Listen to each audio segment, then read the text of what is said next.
9 लोग सब के सब अनुभवी ट्रेकर्स एक मिशन पर निकले, लेकिन उनमें से एक भी जिंदा वापस नहीं लौटा। जब सर्च टीम कई दिनों बाद वहां पहुंची तो उन्होंने जो देखा उसे देखकर हर कोई सन्न रह गया। टेंट अंदर से कटा हुआ था, जैसे किसी ने जान बचाने के लिए उसे अंदर से चीरकर बाहर निकलने की कोशिश की हो। बाहर बर्फ पर नंगे पैरों के निशान थे। कुछ लोग बिना जैकेट्स के -30 डिग्री तापमान में भागे थे। 200 एक पेड़ के नीचे मिले।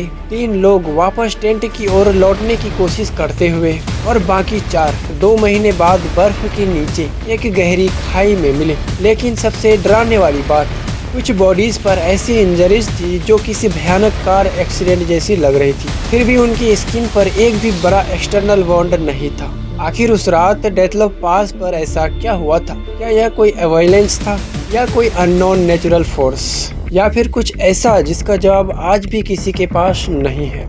नमस्कार दोस्तों, स्वागत है आपका अनजाने रहस्य में। यहाँ हम दुनिया की सबसे रहस्यमय किस्सों, अनसुलझे रहस्यों और उन सच्ची घटनाओं की तह तक जाते हैं जिनका जवाब आज भी साइंस पूरी तरह से नहीं दे पाया है। अगर आपको ऐसे रियल मिस्ट्री डॉक्यूमेंट्रीज पसंद है तो वीडियो को लाइक कीजिए, और अगर आप चैनल पर नए हैं तो सब्सक्राइब करके बेल आइकन दबाना मत भूलिए। तो चलिए अब चलते हैं साल 1959 की उस ठंडी रात में, जहां से शुरू हुई दुनिया की सबसे रहस्यमय मौतों में से एक की। साल था 1959, जगह सोवियत यूनियन, आज का रसिया। फरवरी का महीना था, चारों तरफ बर्फ, टेम्परेचर -30 डिग्री सेल्सियस से भी नीचे, और ठंड ऐसी जहां कुछ मिनट बिना प्रोटेक्शन के रहना भी जानलेवा साबित हो सकता है। लेकिन इसी मौसम में 9 यंग ट्रेकर्स ने फैसला किया कि वे यूराल माउंटेन की सबसे कठिन ट्रैक पूरी करेंगे। उनका मकसद था एक ऐसी माउंटेन एक्सपीडिशन पूरी करना जिसे उस समय सबसे मुश्किल कैटेगरी में माना जाता था। ये कोई मैच्योर ग्रुप नहीं था। इस टीम का हर मेंबर एक्सपीरियंस सीकर, माउंटेनर और एडवेंचर लवर था। उन्हें बर्फ, पहाड़ और सर्वाइवल का बहुत अच्छा अनुभव था। यानी वे लोग छोटी मोटी गलती करने वालों में से नहीं थे। यही वजह है कि आगे जो हुआ उसने पूरी दुनिया को चौंका कर रख दिया। इस एक्सपीडिशन को लीड कर रहे थे 23 साल के आइगोर डेटलॉफ। आइगोर एक अच्छे ट्रेकर ही नहीं बल्कि बेहद इंटेलिजेंट स्टूडेंट भी थे। प्लानिंग करना, रूट बनाना, इमरजेंसी सिचुएशन को हैंडल करना, इन सब में उन्हें महारत हासिल थी। उनके साथ 8 और लोग थे, कुछ इंजीनियरिंग स्टूडेंट, कुछ ग्रेजुएट और कुछ प्रोफेशनल सीकर्स। इस टीम में एक लड़की भी थी, जिनाइडा कोलोमोगोर्बा, जो अपने चेयरफुल नेचर के लिए जानी जाती थी। एक और मेंबर ल्यूडमिला धुबिनेना, जिसे मुश्किल परिस्थितियों में भी हार न मानने वाली लड़की कहा जाता था। हर मेंबर अपने अपने फील्ड में स्ट्रॉन्ग था। किसी को देखकर ऐसा बिल्कुल नहीं लगता था कि यह एक्सपीडिशन इतिहास का सबसे बड़ा मिस्ट्री बन जाएगी। 23 जनवरी 1959 टीम ट्रेन से रवाना हुई। सफर के दौरान सब लोग बेहद एक्साइटेड थे। उन्होंने फोटोज खींची, सॉन्ग्स गाए, हंसी मजाक किए और अपने एडवेंचर का हर पल एंजॉय किया। आज भी उनकी कई ओरिजिनल फोटोज इंटरनेट पर मौजूद हैं। जब आप उन तस्वीरों को देखते हैं तो एक बात बार बार दिमाग में आती है कि इनमें से किसी को भी यह भी अंदाजा नहीं था कि यह उनकी जिंदगी की आखिरी खुशहाल पल है। कुछ दिनों बाद ट्रेन से उतरकर एक छोटे से गांव में पहुंचे। यहीं से उनका असली ट्रैक शुरू होना था। टीम में कुल 10 लोग थे, लेकिन जर्नी शुरू होने के कुछ समय बाद ही एक मेंबर यूरीउद्दीन अचानक बीमार पड़ गए। उन्हें तेज जॉइंट पेन होने लगा। उन्होंने फैसला किया कि वे आगे नहीं जा पाएंगे, इसलिए उन्होंने एक्सपीडिशन छोड़ दी और वापस लौट गए। उस समय किसी ने इस बात पर ज्यादा ध्यान नहीं दिया, लेकिन बाद में यही फैसला उनकी जिंदगी बचा गया, क्योंकि बाकी के 9 लोग कभी वापस नहीं लौटे। यूरीउद्दीन इस एक्सपीडिशन के इकलौते सर्वाइवर बने। उन्होंने बाद में कहा कि काश मैं भी उनके साथ गया होता, या फिर शायद अच्छा हुआ कि मैं वापस लौट आया। उनकी यह बात आज भी लोगों को भावुक कर देती है। एक्सपीडिशन के दौरान टीम लगातार डायरीज लिख रही थी, फोटोज ले रही थी, रूट मैप बना रही थी। सब कुछ बिल्कुल नॉर्मल था। कहीं भी डर, घबराहट या किसी खतरे का जिक्र नहीं मिलता है। उनकी आखिरी फोटोज में सब मुस्कुरा रहे हैं, स्नो पर स्की कर रहे हैं, मजाक कर रहे हैं। यानी उनके साथ उस समय तक कुछ भी असामान्य नहीं हुआ था। लेकिन 1 फरवरी 1959 की रात सब कुछ बदल गया। यही वो रात थी जिसने हिस्ट्री की सबसे बड़ी मिस्ट्री को जन्म दिया। उस शाम टीम ने खोलट सेखल माउंटेन की ढलान पर अपना टेंट लगाया। स्थानीय मानसी लैंग्वेज में इस माउंटेन का मतलब बताया जाता है डेड माउंटेन। नाम सुनकर आज भी लोग सिर उठते हैं। हालांकि इस नाम का मतलब किसी भी पैरानॉर्मल घटना से नहीं जुड़ा था, लेकिन बाद में जो हुआ उसने इस जगह को दुनिया भर में फेमस बना दिया। उस रात उन्होंने खाना खाया, कुछ नोट्स लिखे और सोने की तैयारी की। किसी को नहीं पता था कि यह उनकी जिंदगी की आखिरी रात होगी। अगली सुबह जब सूरज निकला तो उस टेंट के अंदर कोई नहीं था, लेकिन असली शौक उसके बाद मिला, क्योंकि टेंट बाहर से नहीं बल्कि अंदर से काटा गया था। आखिर उस रात ऐसी कौन सी चीज थी जिसने 9 अनुभवी ट्रेकर्स को -30 डिग्री रात में बिना शूज बिना जैकेट्स की जान बचाकर भागने पर मजबूर कर दिया। 1 फरवरी 1959 वो रात जिसके बाद इन 9 ट्रेकर्स को कभी जिंदा नहीं देखा गया। कई दिन बीत गए लेकिन टीम वापस नहीं लौटी। शुरुआत में किसी को ज्यादा चिंता नहीं हुई, क्योंकि उस समय माउंटेन एक्सपीडिशंस में डिले होना काफी कॉमन बात थी। लेकिन जब तय समय से कई दिन ज्यादा बीत गए और टीम का कोई मैसेज नहीं आया, तब फैमिलीज बेचैन होने लगी। उन्होंने अथॉरिटीज से सर्च ऑपरेशन शुरू करने की रिक्वेस्ट की और यहीं से इस मिस्ट्री का सबसे डरावना चैप्टर शुरू होता है। 26 फरवरी 1959 रेस्क्यू टीम, एक्सपीरियंस्ड सीकर्स, वॉलियंटियर्स और बाद में सोवियत मिलिट्री भी उन 9 लोगों को खोजने निकल पड़े। माउंटेन पूरी तरह से बर्फ से ही ढका हुआ था। तेज हवाएं, फ्रीजिंग टेम्परेचर और चारों तरफ सन्नाटा। सर्च टीम धीरे धीरे उसी रूट की तरफ बढ़ रही थी जहां आखिरी बार एक्सपीडिशन को देखा गया था। फिर अचानक दूर बर्फ के बीच उन्हें एक टेंट दिखाई दिया, लेकिन वो नज़ारा उन्होंने कभी इमेजिन भी नहीं किया था। टेंट आधा बर्फ में दबा हुआ था। पहली नज़र में ऐसा लगा कि शायद लोग कहीं आसपास ही होंगे, लेकिन जैसे ही इन्वेस्टिगेटर्स ने टेंट को ध्यान से देखा तो उनके होश उड़ गए। टेंट बाहर से नहीं बल्कि अंदर से काटा गया था। सोचिए, अगर बाहर कोई खतरा हो तो इंसान टेंट खोलकर बाहर निकलता है, लेकिन अगर कोई टेंट को अंदर से चीरकर बाहर निकले तो इसका मतलब उसे बाहर निकलने की इतनी जल्दी थी कि उसके पास जिप खोलने का भी समय नहीं था। यह पहला क्लू था जिसने इन्वेस्टिगेटर्स को पूरी तरह से कंफ्यूज कर दिया। टेंट के अंदर स्लीपिंग बैग्स थे, जैकेट्स थी, फूड्स था, कैमरा था, डायरीज थी। लगभग उनका पूरा सामान अपनी जगह पर मौजूद था, लेकिन जिन लोगों का यह सामान था वे कहीं नहीं थे। सबसे हैरान करने वाली बात, उनके विंटर बूट्स भी टेंट के अंदर ही पड़े थे। यानी वे -30 डिग्री की रात में बिना प्रॉपर शूज, बिना वार्म क्लॉथ्स बाहर निकले थे। लेकिन क्यों? ऐसा कौन सा खतरा था जो उन्होंने सब कुछ छोड़कर भागने पर मजबूर कर दिया? इन्वेस्टिगेटर्स ने टेंट से बाहर निकलते हुए फुटप्रिंट्स देखे। ये फुटप्रिंट्स घबराकर भागने वाले नहीं लग रहे थे, बल्कि ऐसा लग रहा था जैसे लोग धीरे धीरे नीचे की तरफ चल कर गए हों। कुछ फुटप्रिंट्स बेयर फीट के थे, कुछ सिर्फ सॉक्स पहनकर चले थे, कुछ ने केवल एक ही शूज पहना था। सोचिए, -30 डिग्री और लोग नंगे पैर बर्फ पर चल रहे हैं। यह बात साइंस से भी ज्यादा कॉमन सेंस के खिलाफ लगती थी। सर्च टीम फुटप्रिंट को फॉलो करते हुए लगभग 1.5 किलोमीटर की दूरी पहुंची। वहां एक ब्रेकेडर ट्री के नीचे 2 बॉडीज मिली। उनके नाम थे यूरी क्रिवोनिशेंको और यूरी डोरोशेंको। दोनों लगभग बिना गर्म कपड़ों के थे।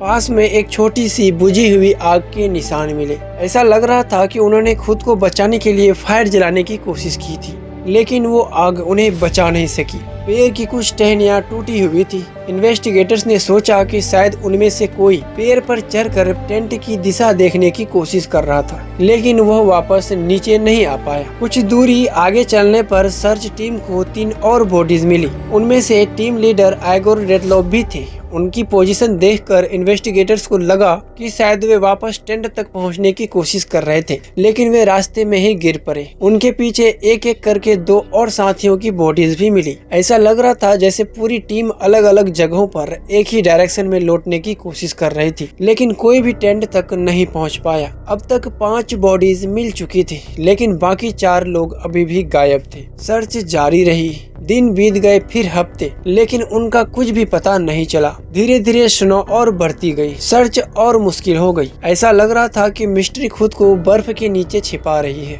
करीब 2 महीने के बाद जब बर्फ पिघलनी शुरू हुई तो सर्च टीम को एक गहरी खाई के अंदर बाकी 4 बॉडीज मिली, लेकिन उनकी हालत देखकर इन्वेस्टिगेटर्स के पैरों तले जमीन खिसक गई। किसी की राइफ्स टूटी हुई थी, किसी की स्कल फ्रैक्चर था और एक बॉडी की टंग गायब। लेकिन सबसे अजीब बात, उनके शरीर पर कोई भी बड़ा एक्सटर्नल वॉन्ड नहीं था। आखिर ऐसी इंजरी आई कैसे? करीब 2 महीने के लगातार सर्च के बाद जब बर्फ पिघलनी शुरू हुई तो सर्च टीम को एक गहरी खाई के अंदर बर्फ की कई फीट मोटी परत के नीचे बाकी 4 ट्रैकर्स की बॉडी मिली। लेकिन इस बार जो सामने आया उसने इस पूरे केस को सिर्फ एक एक्सीडेंट ही नहीं बल्कि हिस्ट्री का सबसे बड़ा मिस्ट्री बना दिया। जब इन्वेस्टिगेटर्स ने चारों बॉडी को बाहर निकाला तो पहली नजर में ही उन्हें समझ आ गया कि इन लोगों की मौत बाकी 5 लोगों जैसी नहीं थी। कुछ बॉडीज काफी गहराई में दबी हुई थी। ऐसा लग रहा था कि वे खाई में गिरने के बाद ऊपर से लगातार बर्फ जमती गई। लेकिन असली शौक पोस्टमार्टम रिपोर्ट पढ़ने के बाद मिला। डॉक्टर्स ने पाया कि ल्यूडमिला धोबिनैना की कई राइब्स पूरी तरह से टूट चुकी थी।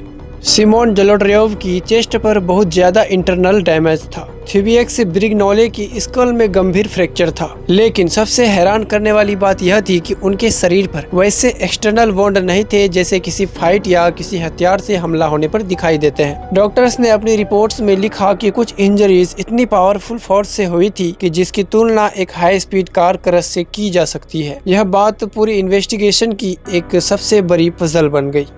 अब बात करते हैं उस डिटेल की जिसने इस केस को दुनिया भर में फेमस बना दिया। ल्यूडमिला धोबिनैना की बॉडी में से टंग का एक बड़ा हिस्सा नहीं था। इसके अलावा आंखों और सॉफ्ट टिश्यू का भी कुछ हिस्सा मिसिंग था। यह सुनते ही लोगों ने तरह तरह की स्टोरीज बनाना शुरू कर दी। किसी ने कहा कि कोई अननोन क्रिएचर था, किसी ने पैरानॉर्मल थ्योरी बना दी। लेकिन एक्सपर्ट्स का मानना है कि लंबे समय तक बॉडी के बर्फ, पानी और प्राकृतिक एनवायरनमेंट में रहने से सॉफ्ट टिश्यू का इस तरह नष्ट होना संभव है। यानी यह डिटेल रहस्यमय जरूर है लेकिन इसे सुपर नेचुरल साबित करने वाला कोई एविडेंस नहीं मिला। इन्वेस्टिगेशन के दौरान एक और चौंकाने वाली बात सामने आई। कुछ कपड़ों पर रेडिएशन के निशान मिले। बस यहीं से नई नई थ्योरीज शुरू हो गई। लोगों ने कहा कि शायद सीक्रेट मिलिट्री एक्सपेरिमेंट हुआ था। कुछ ने कहा न्यूक्लियर वेपन टेस्टिंग चल रही थी। लेकिन जब एक्सपर्ट्स ने डिटेल में स्टडी की तो पता चला पहले ऐसी जगह काम कर चुके थे जहां रेडियो एक्टिव मटेरियल्स के कांटेक्ट की संभावना थी। इसलिए यह रेडिएशन पूरी मिस्ट्री का सीधा आंसर नहीं माना गया। फिर भी इसने लोगों की क्यूरियोसिटी और भी बढ़ा दी। इस अननोन मिस्ट्री को देखते हुए साइंटिस्ट ने कई सारी थ्योरीज बनाई हैं। उनमें से कुछ थ्योरीज ये हैं। Theory number 1, अवेलेंचेस। अब आते हैं सबसे फेमस थ्योरीज पर। अवेलेंच थ्योरी। इसके अनुसार रात में टेंट के ऊपर बर्फ का दबाव बढ़ा। टीम को लगा कि किसी भी समय पूरा स्नो स्लाइड नीचे आ सकता है। घबरा कर उन्होंने टेंट को अंदर से काटा और तुरंत बाहर निकल गए। यह थ्योरी कई एक्सपर्ट्स को लॉजिकल लगती है लेकिन इसमें भी प्रॉब्लम्स है क्योंकि उस जगह बहुत बड़े अवेलेंच के साफ निशान नहीं मिले थे और इसी वजह से बहस आज भी जारी है।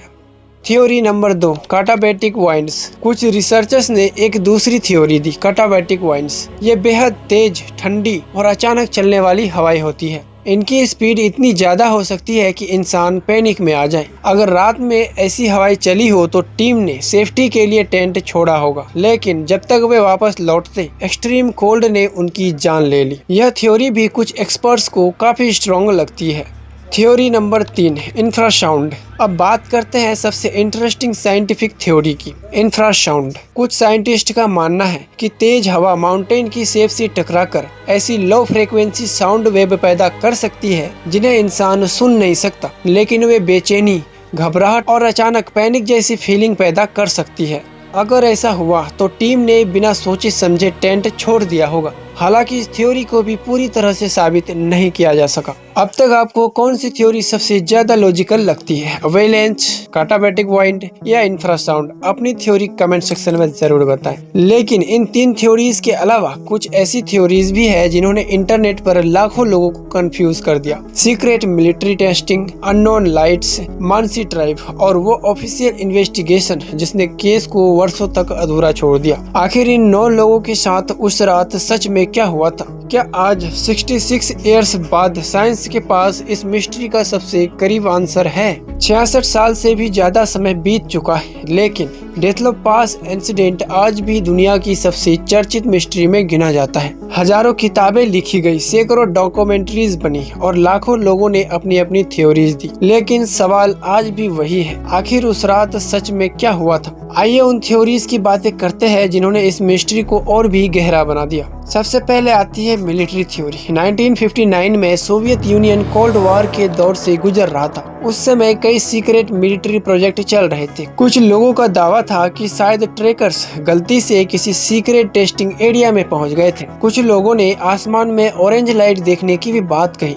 बस यहीं से लोगों ने जोड़ना शुरू कर दिया कि शायद कोई मिलिट्री वेपन टेस्ट हुआ था, लेकिन आज तक ऐसी कोई ऑफिशियल एविडेंस नहीं मिला जो इस थ्योरी को साबित कर सके। दूसरी थ्योरी है मानसी ट्राइब थ्योरी। कुछ शुरुआती इन्वेस्टिगेटर्स ने मानसी ट्राइब पर भी शक किया क्योंकि यह इलाका उनकी पारंपरिक जमीन के पास था, लेकिन जांच के दौरान किसी भी तरह के फाइट, वेपन या दूसरे इंसानों के फुटप्रिंट नहीं मिले। मानसी कम्युनिटी ने भी सर्च ऑपरेशन में मदद की। इसी वजह से इन्वेस्टिगेटर्स ने इस थ्योरी को लगभग पूरी तरह से खारिज कर दिया। इंटरनेट पर सबसे पॉपुलर थ्योरीज यही है, एलियन, यति, अननोन क्रिएचर या पैरानॉर्मल अटैक। लेकिन इसमें से किसी भी थ्योरी के समर्थन में कोई भी विश्वसनीय साइंटिफिक एविडेंस नहीं मिला। हाँ, इन कहानियों ने इस मिस्ट्री को फेमस जरूर बनाया है, लेकिन एविडेंस के बिना इन्हें सच नहीं माना जा सकता। सालों तक लोगों ने सरकार से केस को दोबारा खोलने की मांग की। आखिरकार रशियन अथॉरिटीज ने नई तकनीकी, मॉडर्न स्नो मॉडल्स और पुराने डॉक्यूमेंट्स की मदद से केस को फिर से रिव्यू की। उन्होंने train, snow layers, weather reports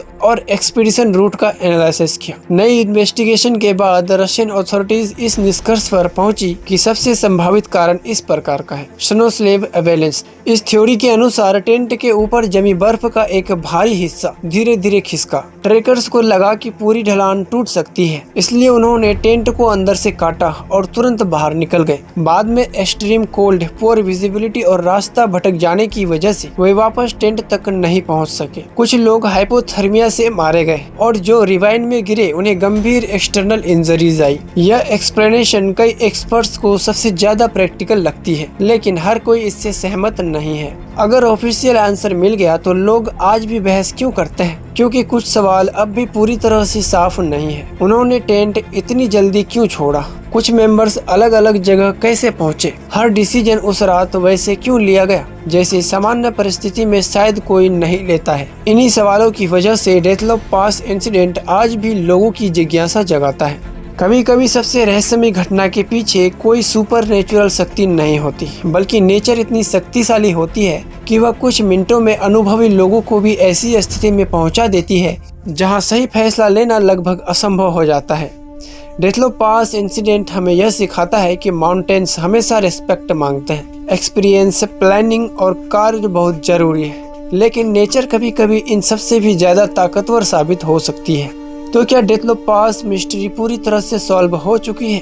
शायद ऑफिशियल इन्वेस्टिगेशन के अनुसार हमें सबसे संभावित जवाब मिल चुका है, लेकिन क्या वही अंतिम सच है? यह फैसला मैं आप पर छोड़ता हूँ, क्योंकि हिस्ट्री की कुछ मिस्ट्रीज सिर्फ आंसर के लिए नहीं बल्कि क्वेश्चन के लिए भी याद रखी जाती है, और डेथलॉप पास उन्हीं मिस्ट्रीज में से एक है। अगर आपको यह डॉक्यूमेंट्री पसंद आई हो तो वीडियो को लाइक जरूर करें। कमेंट में बताएं आपके हिसाब से उस रात सबसे ज्यादा पॉसिबल थ्योरी कौन सी है। और अगर आप दुनिया के ऐसे ही real mystery, unsolved case, lost civilization, ocean secrets और हिस्ट्री के अनसुलझे रहस्य को देखना चाहते हैं तो अनजाने रहस्य को सब्सक्राइब करना मत भूलिए, क्योंकि यहाँ हर हफ्ते हम ऐसे रहस्य की परतें खोलते हैं जिन्हें दुनिया आज भी पूरी तरह से नहीं समझ पाई है। सो मैं मिलता हूँ आपसे अगली डॉक्यूमेंट्री में एक और सच्ची लेकिन हैरान कर देने वाली मिस्ट्री के साथ। तब तक सवाल पूछते रहिए और याद रखिए, हर रहस्य का जवाब मिल जाए यह जरूरी नहीं, लेकिन हर रहस्य हमें कुछ नया जरूर सिखा जाता है। So thanks for watching, this is अनजाने रहस्य।